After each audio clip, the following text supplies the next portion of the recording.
I want you to think for a moment about the ways that you choose to remember somebody that you love or care for.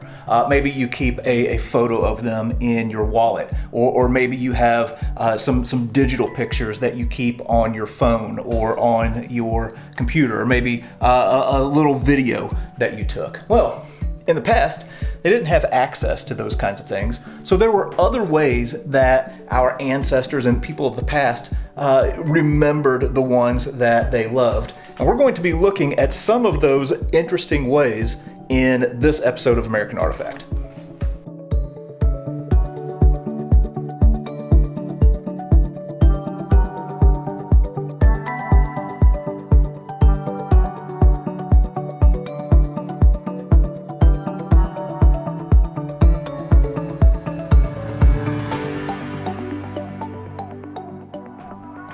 People come into Gettysburg Museum of History and sometimes have questions about hairlocks. We have a large collection of hairlocks at the Gettysburg Museum of History, and a lot of people aren't familiar with them, or they don't really know the reason behind them.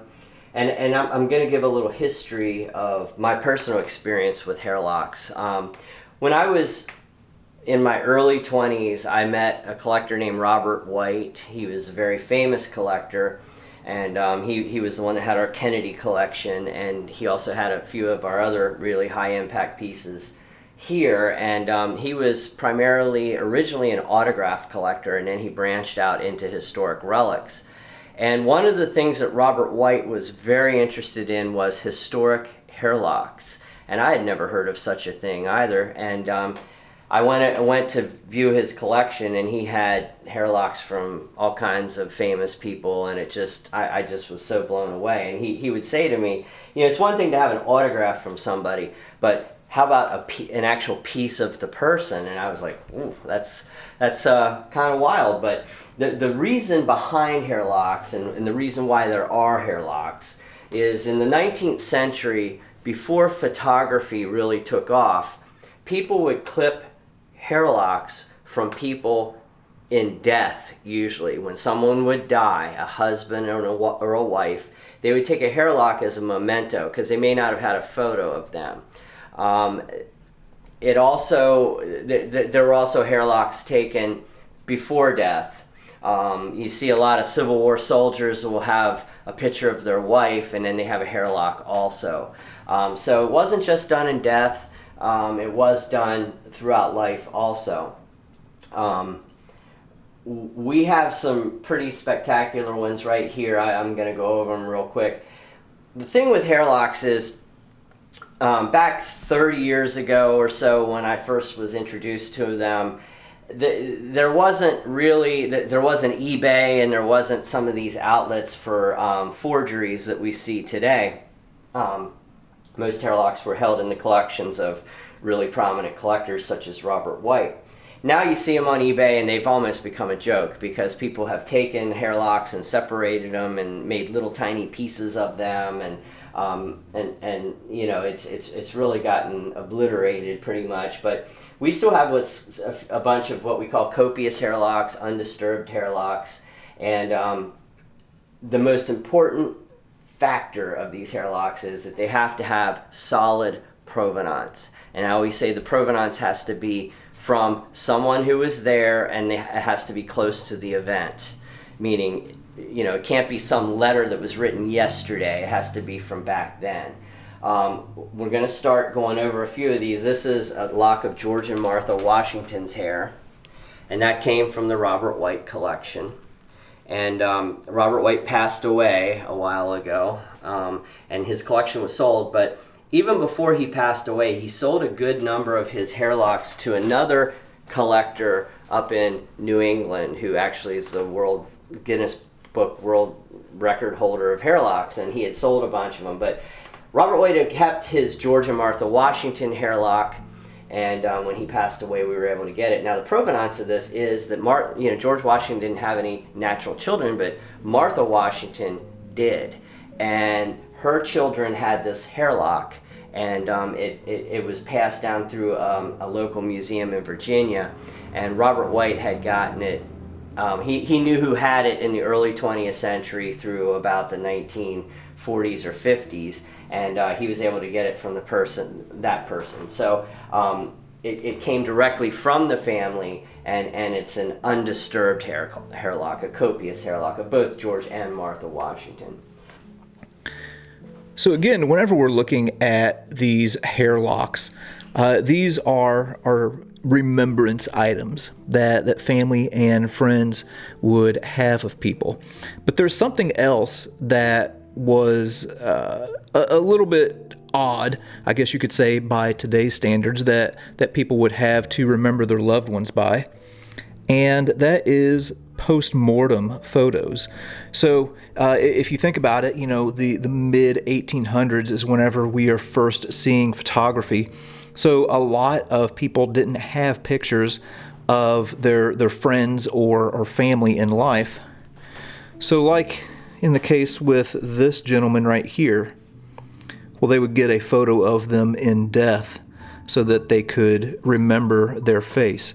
And then here is another one, probably from around the turn of the century, like around 1900. But yeah, very interesting to kind of think about the way that people of the past chose to remember their loved ones. Now we're going to move over here. This is Napoleon's hair. That's a smaller hairlock, but when Napoleon died in St. Helena, there's a picture of his death. The doctor who was treating him cut several hairlocks, and there's several of them around, and this came from the doctor who treated him's family sold these items at auction in 1970 or 71, and there were several Napoleon deathbed relics, including like some of the clothes he had and things like that, and this hairlock came from that source, and it's documented. We have paperwork on it. We don't usually display files of paperwork with the item unless it's incorporated into the display, which you're going to see over here. This is a lock of Abraham Lincoln's hair. Now, we have covered this on other artifact videos, and this has been in several videos, but this is one of a dozen or so copious hairlocks of Lincoln that were taken around the time of his death, and this was taken by his undertaker. And this has the provenance, handwritten provenance from the undertaker's family, and also it was deposited in the U.S. Patent Office for a period of time for safekeeping, which I find very interesting. But again, this is one of the known Lincoln copious hairlocks. Edwin Stanton took one, and a couple other people took one, but this is one of the best ones, and this actually came to us through a family member of the person that had it from the undertaker. It's almost 10 years ago now, and we were able to get it, and this was unknown to historians, meaning it was in the woods, as we say, it was in the family's hands up until about 10 years ago when we were able to obtain it. Now this is Daniel Webster. Now this is another one that this hairlock itself was wrapped up in this piece of paper that gives the details. You will see that sometimes when you pull a hairlock out of the woods, as we say. A lot of times they're wrapped up in pieces of paper. You can see the acid from the paper has made this outline here where the hair was, and you will see that sometimes. And depending on how the quality of the paper, sometimes the paper will actually slightly discolor the hair. Now, these are all very famous people. Not so famous people also saved locks of hair. This is a book that we have in our collection from a student, and this is 1852. And this is a person who took locks of hair from their family and friends and created this book with these little hair wreaths in here. And in Victorian times, one of the other mourning items that you see is sometimes you'll see elaborate hair wreaths made out of deceased people's hair. But this just goes to show that it's not just Napoleon, Lincoln, and Washington and Martha Washington that had their hairlocks saved. Sometimes ordinary people also had their hairlocks saved. But that's kind of the story of hairlocks, and I've always been fascinated with them. It's part of 19th century culture. We have a huge collection of them, not just these. We have a bunch of other ones, and maybe we'll do some videos on them later. And we have some modern ones too, some actors. We have like Elvis and Marilyn Monroe and JFK, and some more modern figures also.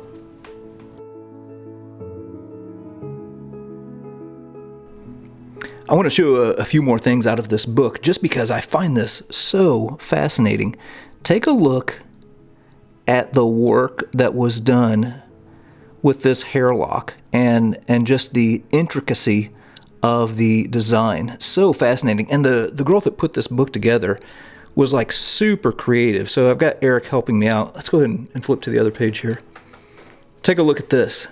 So here we have this little butterfly, and think about the time and artistic talent that went into making that little art project right there.